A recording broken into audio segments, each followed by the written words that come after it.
ইসলামে অনেক দীর্ঘ এবং তাৎপর্যপূর্ণ হাদিস রয়েছে। এর মধ্যে সবচেয়ে বিখ্যাত ও সুন্দর এবং শিক্ষণীয় একটি দীর্ঘ হাদিস হল হাদিসে জিব্রাইল।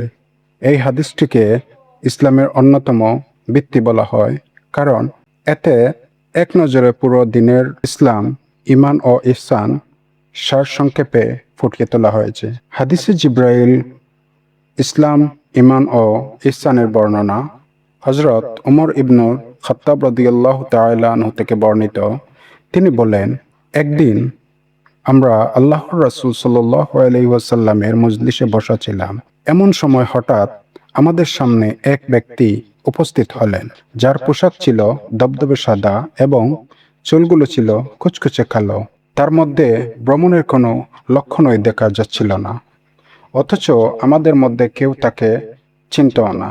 তিনি নবী করিম সাল্লাল্লাহু আলাইহি ওয়াসাল্লামের কাছে এসে বসলেন, নিজের হাঁটুদ্বয় নবীজির হাঁটুর সাথে মেলালেন এবং নিজের হাত দুটি নবীজির উরুর উপর রাখলেন এবং এরপর বললেন, হে মুহাম্মদ, আমাকে ইসলাম সম্পর্কে বলুন। ইসলাম কি? আল্লাহর রাসূল সাল্লাল্লাহু আলাইহি ওয়াসাল্লাম বলেন, তুমি সাক্ষ্য দিবে যে আল্লাহ ছাড়া কোনো সত্য উপাস্য নেই এবং মুহাম্মদ সাল্লাল্লাহু আলাইহি ওয়াসাল্লাম আল্লাহর রাসূল। সালাত, নামাজ কায়েম করবে, যাকাত আদায় করবে, রমজানের রোজা রাখবে এবং সামর্থ্য থাকলে আল্লাহর ঘরের হজ করবে। আগন্তুক ব্যক্তি বললেন, আপনি ঠিক বলেছেন। হযরত ওমর রাদিয়াল্লাহু তাআলা আনহু বলেন, আমরা খুব আশ্চর্যান্বিত হলাম যে তিনি নিজেই প্রশ্ন করেছেন, আবার নিজেই তার সত্যায়ন করছেন। দ্বিতীয় হলো, ঈমান কি? এরপর সেই ব্যক্তি বললেন, আচ্ছা, এবার আমাকে ঈমান সম্পর্কে বলুন। নবীজি সাল্লাল্লাহু আলাইহি ওয়াসাল্লাম বললেন, তুমি বিশ্বাস রাখবে আল্লাহর প্রতি, তার ফেরেশতাদের প্রতি, তার কিতাবসমূহের প্রতি, তার রাসূলগণের প্রতি, আখিরাত বা পরকালের প্রতি এবং ভাগ্যের ভালো মন্দের প্রতি। আগন্তুক বললেন, আপনি ঠিক বলেছেন। 3 নম্বরে প্রশ্ন করা হলো, এবার বলুন ইহসান কি? এরপর তিনি বললেন, আমাকে ইহসান সম্পর্কে বলুন। নবীজি সাল্লাল্লাহু আলাইহি ওয়াসাল্লাম বললেন, ইহসান হলো তুমি এমনভাবে আল্লাহর ইবাদত করবে যেন তুমি তাকে দেখতে পাচ্ছ, আর যদি তুমি তাকে দেখতে না পাও তবে বিশ্বাস রাখবে যে তিনি তোমাকে অবশ্যই দেখছেন। 4, কিয়ামত কখন হবে?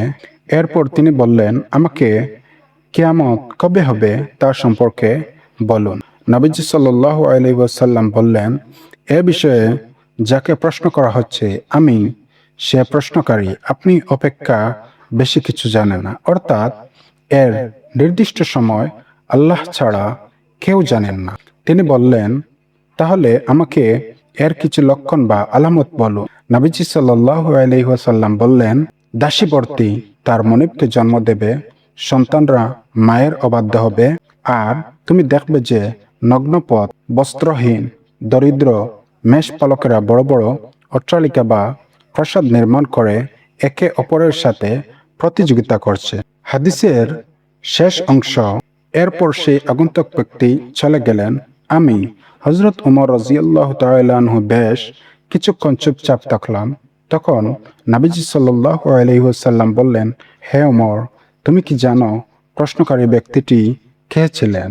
আমি অর্থাৎ হযরত ওমর রাদিয়াল্লাহু তাআলা আনহু আরজ করলাম, আল্লাহ এবং তার রাসূলই ভালো জানেন। তখন রাসূলুল্লাহ সাল্লাল্লাহু আলাইহি ওয়াসাল্লাম বললেন, তিনি ছিলেন জিবরাইল আলাইহিমুস সালাম। তিনি তোমাদের দ্বীন ধর্ম শিক্ষার দেওয়ার জন্য তোমাদের কাছে এসেছিলেন। উৎস সহিহ মুসলিম, হাদিস নম্বর 8। বন্ধুরা, এই হাদিস রাসূলুল্লাহ সাল্লাল্লাহু আলাইহি ওয়াসাল্লামের এই হাদিসটি আপনাদের কেমন লাগে? যদি ভালো লেগে থাকে তাহলে লাইক, কমেন্ট, শেয়ার করে জানিয়ে দিবেন। অসংখ্য ধন্যবাদ সবাইকে। আসসালামু আলাইকুম।